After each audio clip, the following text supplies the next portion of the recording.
বন্ধুরা, হিন্দিতে একটা কথা আছে, ऐसा कोई सगा নেই जिसे পাকিস্তান ने ঠগা নেই। এক্স্যাক্টলি এটাই হয়েছে আমাদের এই পরম মিত্র প্রতিবেশী বাংলাদেশের সাথে। সত্যি বলছি, বাংলাদেশিদের পাকিস্তান যেভাবে শিক্ষা দিয়েছে তাকে দেখে প্রথমবার আমি মন থেকে পাকিস্তানকে ধন্যবাদ দিয়েছি যে এটাই হওয়া উচিত এই কাংলুদের সাথে। ওদের একটা অভ্যাসে দাঁড়িয়ে গেছে যে থালায় খাবে সেই থালায় ফুটো করার। কিন্তু এবারে পাকিস্তান নিজেই বাংলাদেশকে ওদের অকাত দেখিয়ে দিয়েছে। কিভাবে? যেটা ইতিমধ্যে আপনারা সকলেই জানেন, বাংলাদেশ এই মুহূর্তে পুনরায় পাকিস্তানকে নিজেদের অবৈধ আব্বু বানাতে উঠে পড়ে লেগেছে। যার আওতায় ওরা কী করে, পাকিস্তানের কথায় নাচতে গিয়ে ভারতের বিরুদ্ধে বয়ান দেয় যে আমরা ভারতে গিয়ে কোনো রকম ক্রিকেট খেলবো না। এখন স্বাভাবিকভাবেই বাংলাদেশের এতটা অকাত নেই যে ওরা ভারতীয় ক্রিকেট বোর্ডের বিরুদ্ধে দাঁড়াতে পারবে। তো এখানেই পাকিস্তান ছুটে আসে আর বাংলাদেশকে সাপোর্ট দিয়ে দাবি করে কোনো সমস্যা নেই, বাংলাদেশ ভারতের বিরুদ্ধে রুখে দাঁড়াক, আমরাও বাংলাদেশকে সমর্থন দেব আর ভারতে ক্রিকেট খেলবো না। ব্যাস, আব্বুর কথা মতন আমাদের কাংলুরা লাফাতে শুরু করে এবং এটাকে নিয়ে হুঁশিয়ারি দেয় যে বাংলাদেশের ক্রিকেটাররা ভারতে যাবে না। আমাদের জন্য সমস্ত ম্যাচ তৃতীয় কোনো দেশে, মানে শ্রীলঙ্কা না হলে অন্য কোথাও করতে হবে। এবং আশ্চর্যজনকভাবে এটাকে নিয়ে আইসিসিতে যখন ভোটিং হয় সেখানে পর্যন্ত পাকিস্তান বাংলাদেশের সমর্থনে ঝাঁপিয়ে পড়ে এবং দেখা যায় যে বাংলাদেশ আর পাকিস্তান ভারতে ম্যাচ খেলার বিরুদ্ধে ভোটিং করেছে, কিন্তু উল্টো দিকে বাকি 12টা দেশ ভারতের পক্ষেই ভোটিং করে। এখন হিসাব মতন এখানেই বাংলাদেশের বোঝা উচিত ছিল যে ভারতের ক্ষমতা কী, কিন্তু কি করা যাবে, হারানো আব্বুকে পেয়ে ওরা হাতির 5 পা দেখেছিল। তো বাংলাদেশ বলে যদি আমাদের ম্যাচ শিফট না করা হয় তাহলে আমরা খেলবই না। যার দরুন এর পাল্টা আইসিসির প্রধান জয় শাহের তরফ থেকেও খোলাখুলি জানিয়ে দেয় 21 তারিখ অবধি সময় দিচ্ছে, হয় বাংলাদেশ ভারতে খেলবে না হলে এখান থেকে বেরিয়ে যাবে। আর হয়ও তাই, বাংলাদেশ পাকিস্তানের কথায় নাচতে নাচতে এখান থেকে বেরিয়ে আসে।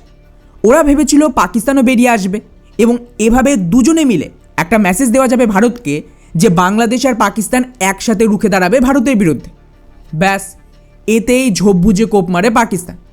যে মুহূর্তে বাংলাদেশকে টি-20 থেকে বের করে দেওয়া হয় তার জায়গায় স্কটল্যান্ডকে এন্ট্রি দেওয়া হচ্ছে এবং এসব দেখিয়ে পাকিস্তান বুঝে গেছিল যে হাওয়া তো খারাপ, বাংলাদেশের চক্করে থাকলে আমাদেরও ব্যাপক লস হবে। তো এখন গিয়ে পাকিস্তানের ক্রিকেট বোর্ড খোলাখুলি জানিয়ে দিয়েছে যে বাংলাদেশের জন্য আমরা নিজেদের ম্যাচ বাতিল করতে পারবো না, কারণ এমনটা করলে আইসিসি থেকে যে টাকা পেত সেটা পাবে না, ওদের খেলোয়াড়দের লস হবে এবং এই ধরনের ইকোনমিক লস নিতে ওরা রাজি নয়।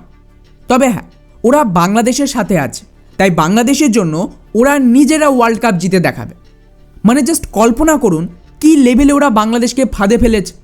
ভারত বিরোধিতা করিয়ে বাংলাদেশকে ম্যাচ থেকে বের করে দিল, এর ফলে বাংলাদেশের মারাত্মক ইকোনমিক লস হলো, ওদের খেলোয়াড়দের লস হলো।